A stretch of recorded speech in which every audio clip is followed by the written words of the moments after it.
yang sama-sama kita hormati Bapak Camat Sintang Tilir, terima kasih Pak Edi Johnson sudah hadir.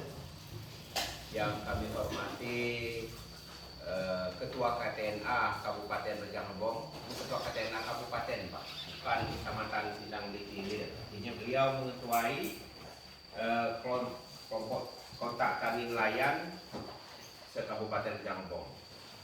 Pak Suhaimi, yang kita kenal panggilannya Ame. Yang kami hormati Ketua Kelompok Tani yang berkesempatan hadir, baik yang mendapat kegiatan intensifikasi perkebunan maupun yang belum.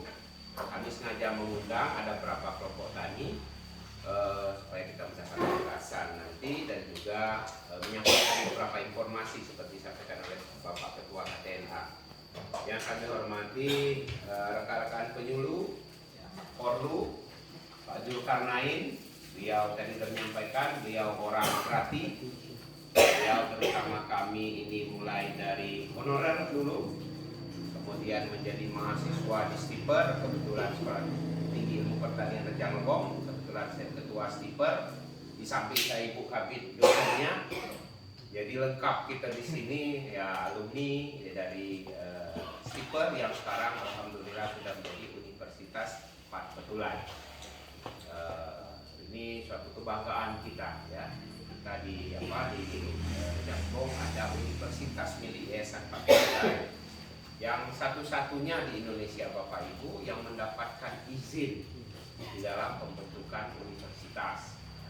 Kebetulan saya wakil pembina yayasan. Kemudian yang kami hormati rekan-rekan kepala bidang perkebunan beserta jajaran dan juga yang memfasilitasi kegiatan kita pada pagi dan siang ini, Bapak Ibu yang kami banggakan dan yang kami hormati. Mari kita bersyukur pada Allah atas rahmat yang diberikan kepada kita pagi hari ini menjelang siang. Kita dapat hadir di BPP Durian Mas ini dalam rangka mensosialisasi kegiatan intensifikasi sawit ya untuk alokasi kegiatan 2022. Salam dan salam mari kita sampaikan kepada junjungan Nabi besar Muhammad sallallahu alaihi wasallam, Allahumma shalli sayyidina Muhammad wa ala sayyidina Muhammad. Dan tuntunan dan ajarannya kita terlepas dari orang jahiliyah menjelang ilmu pengetahuan Islami yang dikasihkan pada sang Bapak Ibu yang kami hormati, saya memandang ini sangat penting dan strategis di dalam kegiatan mensosialisasi kegiatan kita. Pada hari ini juga jam 10 saya diundang rapat paripurna DPRD Kabupaten Rejang Lebong, tapi saya mohon pamit kepada Pak Bupati, Pak Wakil Bupati, dan Pak Sekda. Saya ingin hadir karena ini pekerjaan pokok kami, ya, di dalam hal mensosialisasi kegiatan perkebunan, kegiatan-kegiatan yang lain. Dan kami mewakilkan kepada sekretaris untuk hadir di rapat paripurna pada hari ini. Bapak Ibu yang kami hormati, tadi sudah disampaikan oleh Korlu. Kenapa saya inginkan Korlu? Karena Korlu ini sebagai pelaksana tugas di sini dengan berakhirnya masa tugas Pak Rahman ya. Saya menunjuk Pak Zulkarnain. Pak Zulkarnain lebih pertimbangannya karena memang putra daerah ada keterpanggilan untuk membangun daerah, ya kan? Untuk membangun daerah kita ini. Ya mungkin ada lebih senioritas atau apa, tapi pertimbangan kalau pimpinan itu banyak pertimbangan, bukan hanya dari sisi senioritas, dari sisi psikologis, ya kan. Kemudian juga ada pertimbangan lain yang memang ya kalau bagus nanti, insya Allah nanti penting, gitu kan.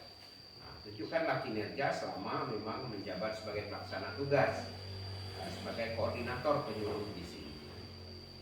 Kemudian beliau tadi menceritakan juga pengalaman beliau. Saya kenapa itu tadi penilaian saya, karena saya memerintahkan beliau memang khusus untuk daur ulang anorganik, dan beliau juga sampai sekarang di pekarangan rumahnya itu juga ya meskipun bertanam daun salam masih ini Pak Jul, ya ini memberikan manfaat. Setidak-tidaknya bisa menjadi contoh oleh masyarakat sekitar, ya kan, bisa berpenghasilan hanya membuat pagar dari salah. Kemudian beliau membuat kerajinan yang tadi, yang daur ulang anorganik itu dari karung itu menjadi tas seperti itu. Dan itu banyak dimanfaatkan oleh para pedagang-pedagang di pasar maupun para petani dan juga ibu rumah tangga. Kami dulu juga memang di dalam program Adipura itu bukan hanya yang organik, sampah organik, tapi anorganiknya pun ada recycle-nya. Bakso kita tuh didaur ulang gitulah. Ya, ada 3R namanya itu, ya kan? Biar kebijakan memang bahasa Inggris, reduce itu mengurangi timbulan sampah. Jadi dari rumah sampah itu sudah dipisah, yang organik, anorganik. Yang organik tidak dibuang ke TPA, yang anorganik yang dibuang, sehingga tidak membludak sampah, ya kan?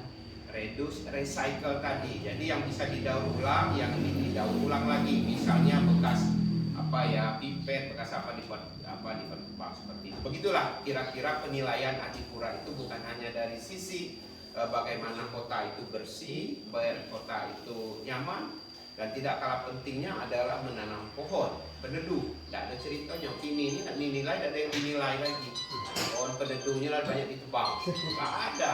Kalau tidak ada pohonnya nilainya 30 pasti tidak masuk. Kenapa tidak ada penilaian Adipura lagi? Karena tidak mencukupi nilai untuk dinilai. Nah, seperti itu yang dibilang dia berpengalaman. Ternyata saya baru tahu nih Pak Jun, sampai ke Malaysia di situ, akhirnya dapat orang Kalimantan ya. Nah, dapat orang Kalimantan itu ada perbaikan keturunan lah ya. Lebih baik ketimbang dari nikah sejenis. Di agama Islam itu melarang kita menikah sistem kekerabatan dekat itu karena akan menimbulkan penyakit ya. Kalau orang luar gitu itu akan seperti itu. Kemudian ditambah Pak Camat tadi, terima kasih Pak Camat ya. Ada keraguan dari masyarakat, pola monian inilah kalau kita minta dengan orang luar. Ya kan? Ini dana APBN. Ya kan? Tunggu kapan lagi nih Bu? Ini Bu Lince kapan lagi melaksanakannya nih? Ini kalau tidak Bu Lince dan kawan-kawan yang super aktif nih Pak Camat, ya mungkin tahun depan gitu kan. Tapi saya mengklarifikasi yang kegiatan hari ini Pak Camat, kita yang dapat untuk sementara ini adalah untuk intensifikasi sawit. Kita membantu bantuan sarana produksinya. Kita ada 2 jenis ya.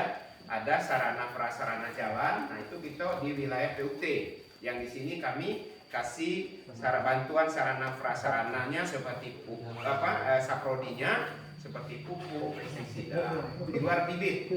Nah, yang PSR yang disampaikan oleh Pak Camat ini masih juga Pak di dalam proses, tapi ini tidak tergantung dengan APBN karena ini dari asosiasi ini sawit ya, artinya nanti tetap itu jalan. Ini yang lain lagi, ya kegiatan yang lain lagi. Alhamdulillah kita baru dapat ini tahun 2022 ini program sarana prasarana perkebunan terutama sawit.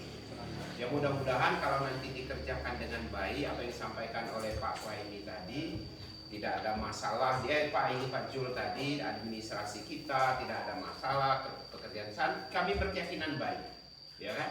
Kami berkeyakinan di sini baik. Saya mulai dari 2003, 2004 ini sebagai Impro waktu itu di wilayah Kota Padang, di wilayah PUT itu berjalan dengan baik, ya sehingga percaya dari Bank Dunia malah ya, kita mendapat tambahan anggaran waktu itu. Oleh karenanya kami berkeyakinan. Dan juga kami mengapresiasi Pak Ketua kelompok apa yang Bapak? Karya Indah. Karya Indah. Beliau sudah selesai Pak Camat. Mohon maaf ya kalau mungkin Pak Camat tidak terinformasi mengenai jaringan irigasi kita. 3 titik selesai di kelompok tani. Tidak apa-apa. Di Durian Mas kan di ternyata Durian Mas rumah ini situ. Jadi artinya pekerjaan kita jauh lebih cepat ketimbang dari kabupaten lain dalam pelaksanaan kegiatan APBN ya. Orang baru nak mulai titik nol kita lah sudah mengopnam pekerjaan selesai ya kan. Hari ini kawan-kawan dari dana APBD menyelesaikan opnam JUT. Artinya kan dengan ada kegiatan percepatan ini bisa masyarakat membelanjakan anggaran itu ya, yang jual pasir dapat duit pasir, yang upah tukang dapat itu dari upah tukang, yang jual batu juga dapat ini karena batu bisa diambil di situ Pak ya. Batu di ini itulah di lokasi itulah, pasir kalau ada silakan, semen mungkin tak ada. Ya kan pekerjaan bapak-bapak inilah. Nah itu tadi kata Pak Camat tadi, pola pemberdayaan yang dilakukan melalui program di Dinas Pertanian dan Perikanan ini. Kemudian juga tentang PSR nanti ke depan tetap ini akan berlanjut dan ini proses nanti ya, karena memang verifikasinya itu Pak memang sangat menyeluruh, sangat komprehensif, bukan hanya dari kita ngatakan iya, tetapi dari yang menganggarkan. Harapan kita ke depan memang nanti kegiatan intensifikasi maupun ekstensifikasi kebun sawit ini akan terus mendapatkan porsi yang lebih besar lagi, bukan hanya satu kelompok. Ini memang satu kelompok Pak Camat, tapi jadilah kita penting dapat dulu lah. Saya berininya seperti itu. Nah ini juga sebagai informasi kepada Bapak Ibu, Kota Padang ini saya tidak tahu jumlahnya berapa. Kemarin sudah kita drop pupuk cair, sudah ya? Dapat? Sudah. Pupuk cair 27.000 liter Pak Camat, tapi untuk Kabupaten Rejang untuk 6.000 hektar. Nah aku diprotes juga sama pedagang pupuk cair. Bapak suruh dapat pupuk cair gratis, tidak laku pupuk aku nih, katanya gitu kan. Nah ini yang kami upayakan, itu dapat dari APBN ini Pak Camat. Kalau APBD kita karena kopi, kita cari duit APBN aja. Dan ini jagung mungkin belum ya, jagung 15 ton, tapi bukan untuk Kota Padang Pak. Saya juga belum lihat ini, tapi satu puso sudah diturunkan. Saya kemarin di Batu Malang lihat fotonya sama kabit ini sudah Pak, udah nyampai jagung, tapi jagung untuk ternak hibrida ya, bukan jagung manis. Itu 15 ton, Kota Padang juga dapat ya. Nah itu tadi kata Pak Ketua KTNA, kalau tidak kelompok tani mohon maaf saya tidak bisa bantu. Semuanya itu Pak Camat, kelompok tani sekarang itu seperti kata Pak Ketua KTNA kita, tidak ujuk-ujuk harus jadi. Dia harus terdaftar di Simluhtan, karena nanti itu ada poligon ya Pak ya. Poligon itu bukan hanya sekedar titik koordinat, garis yang membatasi lahan Bapak-Bapak ini ada. Nah itu baru kita bisa mengusulkan.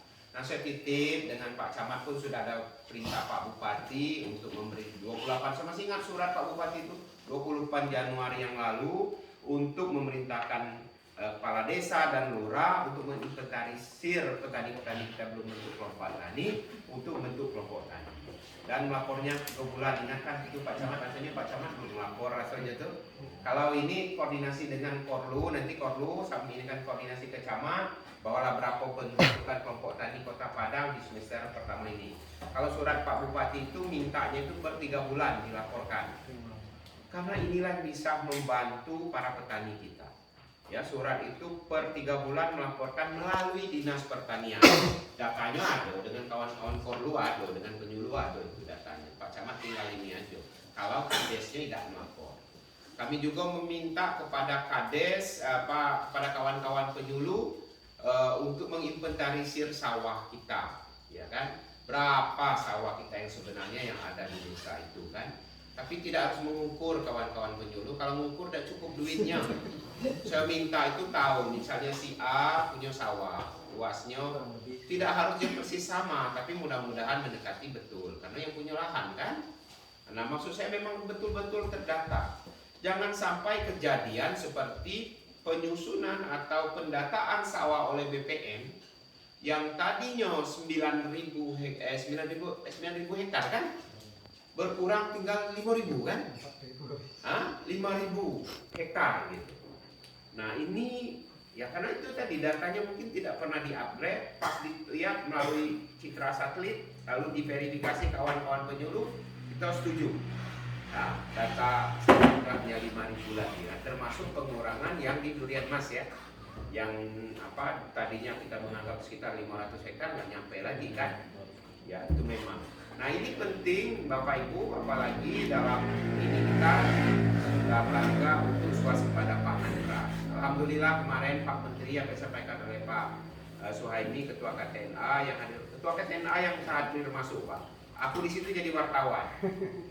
Jadi wartawan tuh bisa nge-vlog, bisa ngambil gambar gitu kan. Termasuk gambar Ketua KTNA gitu kan. Dia foto dengan Pak Menteri. Saya yang tukang fotonya. Ya saya tukang fotonya. Jadi kalau saya pas foto saya selfie aja. Nah, jadi begitulah memang Pak Menteri mengucapkan terima kasih kepada para petani, kepada penyuluh, kepada Dinas Pertanian di mana kita 3 tahun ini swasembada beras. Ya, swasembada beras tidak impor lagi. Di 2023 ditargetkan untuk swasembada jagung. Nah, mungkin salah satunya itu. Ini kan tadi peluang. Kalau ingin bertani jagung, nanti ini jagung. Kalau di sawit, kalau sawitnya masih rendah atau belum saling menutupi tajuknya itu, masih bisa untuk nanam, ya kan? Tapi kalau sudah menutupin, mungkin tidak ini lagi. Tapi bagi keluarga-keluarga kita yang masih punya lahan untuk pangan ini, tolong nanti disampaikan. Ya, tolong juga Pak Ketua KTNA, karena memang tahu persis kondisi di sini yang belum bentuk kelompok tani. Tadi saya sengaja lewat apur, masuk lewat apur di samping jalannya sudah langsung saya ini kan videokan, ya kan. Saya lapor gubernur gitu. Nah kondisinya karena ini jalan provinsi kan begitu. Kemarin saya melaporkan truk batu bara ke Pak Gubernur, ya, karena banyak jalan itu yang rusak. Truk batu baranya mungkin kapasitasnya kutanya dengan Jul yang memang biasa bawa mobil itu mungkin 40 ton, ya kan, hancurlah jalan kita. Langsung ditanggapi oleh Pak Gubernur, terima kasih atas perhatiannya, masukannya seperti itu. Nah, saya menyarankan supaya difungsikan jembatan timbangan kita yang perbatasan itu supaya tidak hancur jalan kita. Kembali dengan kegiatan kita pada hari ini, tadi Pak Ketua KTNA juga menyampaikan ya tidak ada bisa lain kalau tidak membentuk kelompok tani. Ya kami mensinyalir bersepakat dengan kawan dulu yang bentuk kelompok tani ini baru 30%. Kalau 30% bentuk kelompok tani, kalau kita butuh pupuk misalnya 100 ton, hanya bisa yang mengusulkan pupuk bersubsidi itu 30 ton. 70 ton tidak ada yang tukang usul, berarti kita kurang pupuk kan begitu. Nah ini bermasalahannya sangat mendasar. Nah kami berharap semua kita ada kawan-kawan yang ada kelompok tani tetaplah aktif. Nah untuk tahun depan Bapak Ibu, ya tolong kawan-kawan petani, ya kawan-kawan penyuluh, supaya di Tanjung Agung tadi sudah menyampaikan juga, tolong buat usulannya apa yang diperlukan. Misalnya program ke depan kalau tidak salah dari provinsi memprioritaskan untuk pengadaan mesin rumput supaya kita tidak menggunakan herbisida, ya kan, tidak menggunakan racun, karena dengan menggunakan racun beliau ini bidang pun nanti terdeteksi bahwa kopi kita itu mengandung pestisida atau mengandung racun gitu kan, residunya, sehingga tidak laku untuk kita ekspor. Nah kemudian juga di dalam hal pun ini juga nanti ada kegiatan-kegiatan yang lain, nah, termasuk tank elektrik, silakan nanti diusulkan. Semakin banyak mengusulkan, semakin banyak peluang kita dapat. Nah besok ini saya diajak oleh Kepala Dinas Dinas Kelautan dan Perikanan, ya, yang pada potensi kolam kita bisa mengusulkan, ya kan. Nah kami besok tanggal 26 mungkin ketemu dengan Dirjen Tangkap, kalau tangkap itu tidak masuk karena tidak ada laut. Nanti di tanggal 27 bertemu dengan Dirjen Budidaya. Nah ini tolong, ya. Mungkin Pak Jul nanti kolam buka di depan ini tolong isi. Aku dulu kalau di sini biasanya makan ikan bakar, ya kan, ya kan. Nah seperti itu. Hidupkanlah kantor kita ini, ya, dengan semangat yang baru kita sama-sama, ya. Meskipun nanti bapaknya untuk anggarannya tidak nyum. Ini nih kita tidak pakai. Kalau ini kata Pak Menteri, kalau ada anggarannya, ya ada usaha ini Pak Gubernur kalau ada anggarannya, tidak usahain kamu. Jadi kalau dinas katanya begitu kan, orang lain pun bisa jalankan asal ada duitnya gitu. Bagaimana upaya mendapatkan uang itu? Betul, karena kita dapat pupuk, kita dapat apa? Enggak ada uangnya, tapi dapat barang. Yang penting petani kita bisa tertolong, tidak pupuk lagi, ya kan? Tidak beli bibit jagung lagi seperti itu. Nah berkenaan dengan kegiatan hari ini, sekali lagi terima kasih kepada kelompok tani yang kesempatan hadir, rekan-rekan dari bidang penyuluhan yang sudah mempersiapkan supaya seperti kata Pak Camat tadi, percepatkanlah, ya, kalau memang ininya, meskipun kita ini percepatkanlah setelah sosialisasi bisa di drop, langsung di drop seperti itu, termasuk yang PSR nanti supaya memang keberlanjutannya bagaimana, supaya memang kalau kita bergerak, kalau ini kan cepat ini kan masyarakat juga terbantu lebih cepat. Ya mungkin ini saja dari kami. Sekali lagi berharap betul dengan kelompok-kelompok tani, sanak-sanak kita yang belum bentuk kelompok tani pada kelompok tani, ya kan. Nah ini ada rencana extend juga ya Bu ini ya. Yang sawit tadi Pak Camat yang kemarin sempat diskusi dengan kita di sini kemarin yang tidak ada sawitnya mungkin bisa untuk ekstensifikasi. Kami mengusulkan yang extend. Yang intern itu untuk yang sudah ada lahan yang produktif gitu, yang extendnya kita coba mengusulkan, ya. Ya kalau kita mengusulkan belum tentu dapat, apalagi kita usulkan, gitu kan. Nah inilah teruslah bersemangat dan sekali lagi terima kasih sudah sama-sama membangun pertanian di Kabupaten Rejang Lebong ini, karena kita tidak bisa lepas seperti kata Pak Menteri, kita yang menyiapkan makan masyarakat Indonesia ini, gitu kan.